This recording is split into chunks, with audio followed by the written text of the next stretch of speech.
Fala aí, galera botafoguense, mais uma vez com vocês aí, trazendo conteúdo aí acerca do nosso glorioso Botafogo de Futebol e Regatas. Hoje com essa camisa aqui do nosso Botafogo da Paraíba, o famoso Belo. Essa camisa bonita aqui do nosso Botafogo paraibano, nosso irmão aqui no Nordeste. E gostaria de pedir a você aí que estivesse deixando seu like, estivesse deixando seu comentário. Se for novo por aqui, dê essa moral pra gente, se inscreva aí no canal, aqui você é muito bem-vindo. Valeu, galera? E também, o que vocês acharam aí da nossa abertura aí?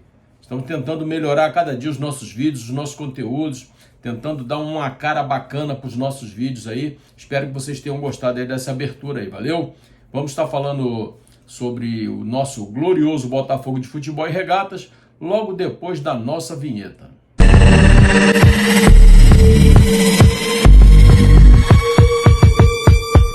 Então, galera, Botafogo, partida dificílima no próximo sábado às 18 horas, diante da equipe do Mirassol, quarto colocado, com 8 pontos de vantagem sobre o Botafogo.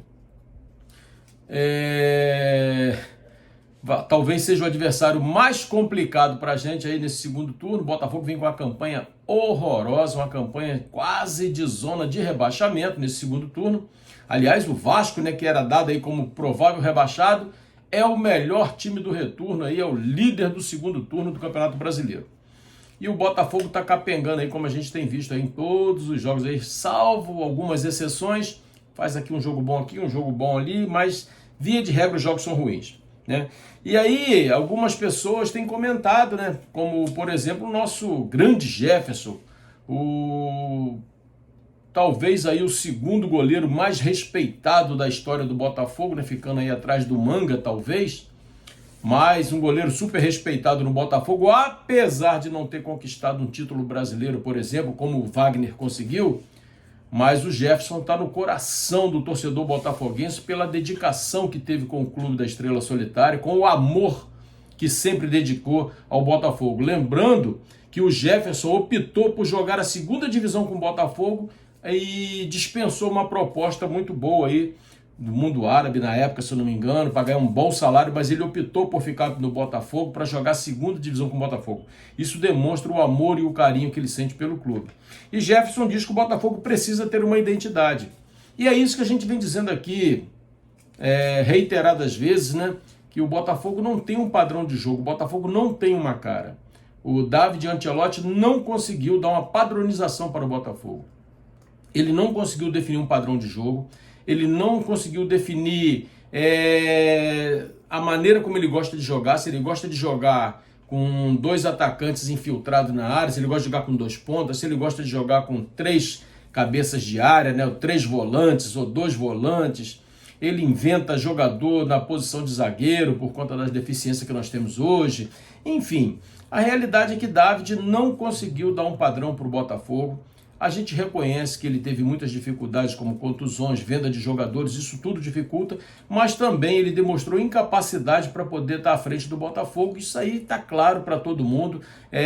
Eu acho que é uma unanimidade hoje entre quem comenta sobre o Botafogo, entre os torcedores do Botafogo, todos são unânimes em dizer que David não deu certo. Essa é uma realidade, é incompetente para poder estar à frente do Botafogo. Pode ser que um dia venha dar certo em algum outro clube, no Botafogo não deu.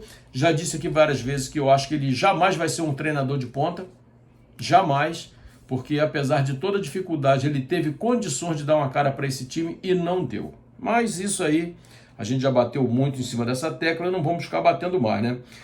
Com o resultado de ontem, Fluminense venceu a equipe do Ceará.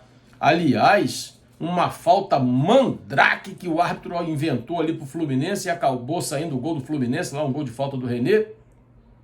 Uma falta totalmente inexistente, mas o René bateu lá. Na minha concepção, houve uma colaboração do goleiro do Ceará. Achei que a bola era defensável. Tudo bem que tinha muita gente na frente, mas eu acho que ele poderia ter feito melhor naquela jogada. Mas enfim, o Fluminense passou. Hoje o Fluminense tem o mesmo número de pontos que o Botafogo, mas tem uma vitória a mais que o Botafogo, e é o primeiro critério de desempate. Então o Botafogo hoje saiu fora do G6, o Botafogo hoje é o 7º colocado, e a gente só tem visto o Botafogo despencando, e isso é uma coisa terrível. E aí a gente está colocando para vocês aí, né, as imagens daquilo que a gente está falando aqui, trazendo para vocês aí os próximos jogos do Botafogo.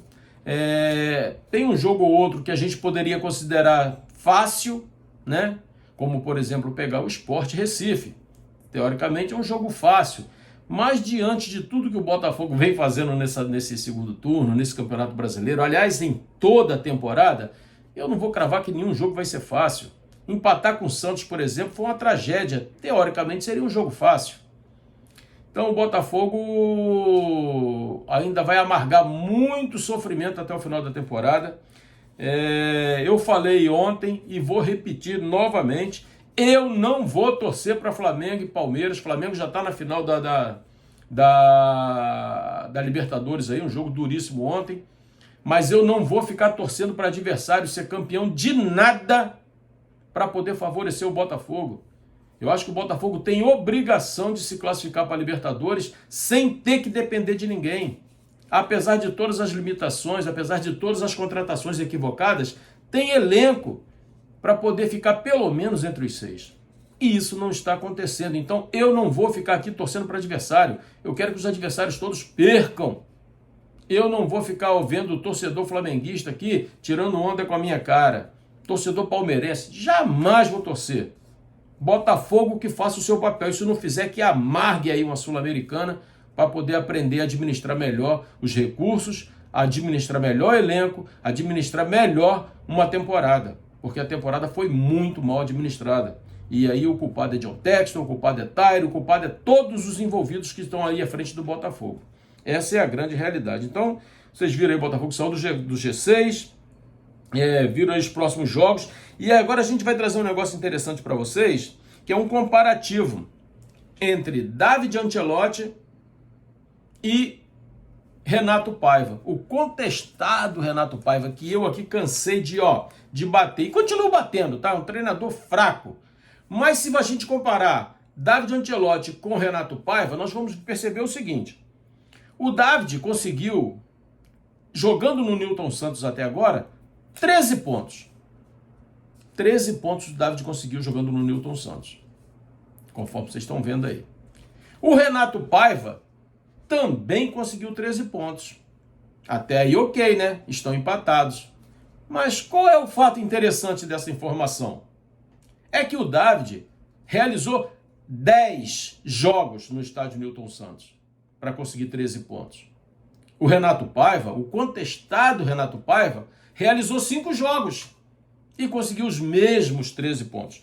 Então, é aquilo que a gente tem dito aqui diversas vezes, que David Ancelotti é limitado na sua competência em relação a gerir um time dentro de campo. Ele não consegue conduzir esse time ao sucesso. Ele não consegue conduzir esse time às vitórias. Então, o contestado Renato Paiva, que é limitadíssimo como treinador, conseguiu em 5 jogos 13 pontos. Ele disputou 15 e ganhou 13. David, por sua vez, disputou 30 e ganhou os mesmos 13. Perdeu mais de 50% dos pontos. Mais de 50% dos pontos disputados ele perdeu. Então, não tem muito o que falar.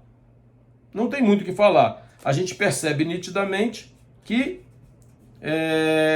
David Ancelotti é incompetente para poder estar à frente do Botafogo. E aí, né, associado a tudo isso que a gente está falando aqui, dessas tragédias que a gente arrumou ao longo dessa temporada com o nome de treinadores, Arthur Jorge diz sentir saudade do Botafogo. Eu critiquei muito Arthur Jorge aqui, porque eu acho que ele saiu pela porta dos fundos, ele não agiu de maneira correta com o torcedor botafoguense, não vou nem dizer com o Botafogo, porque acontecem algumas coisas de bastidores que a gente às vezes não sabe. Mas com o torcedor botafoguense, eu acho que ele não agiu legal, ele poderia ter sido franco e direto, porque o torcedor ia ficar sempre do lado dele, mas ele saiu pela porta dos fundos. E ele hoje diz que está com saudade. Mas eu vou falar para você aqui, também estou com saudade de você, Arthur Jorge. Também estou com saudade de você, porque você fazia o Botafogo jogar. Os que vieram depois de você, ninguém conseguiu nada, ninguém arrumou nada. Essa é a nossa grande realidade. Galera, nós vamos encerrando por aqui, pedindo você mais uma vez aí que deixe seu like, que deixe seu comentário. Pô, se for novo, se inscreva no nosso canal. E, pô, siga também o nosso canal aí, o nosso conteúdo nas outras redes sociais. O que a gente coloca aqui no YouTube, a gente coloca no TikTok, coloca no Facebook, coloca no Instagram, sempre tentando dar possibilidades para vocês aí estarem nos acompanhando. Valeu? Muito obrigado aí por tudo, por todos. Estamos quase chegando ao número de 1.700. Falta muito pouquinho, faltam 30 inscritos para a gente chegar a 1.700. Valeu? Se você puder dar essa moral para a gente agradece. Forte abraço, tamo juntos e até a próxima.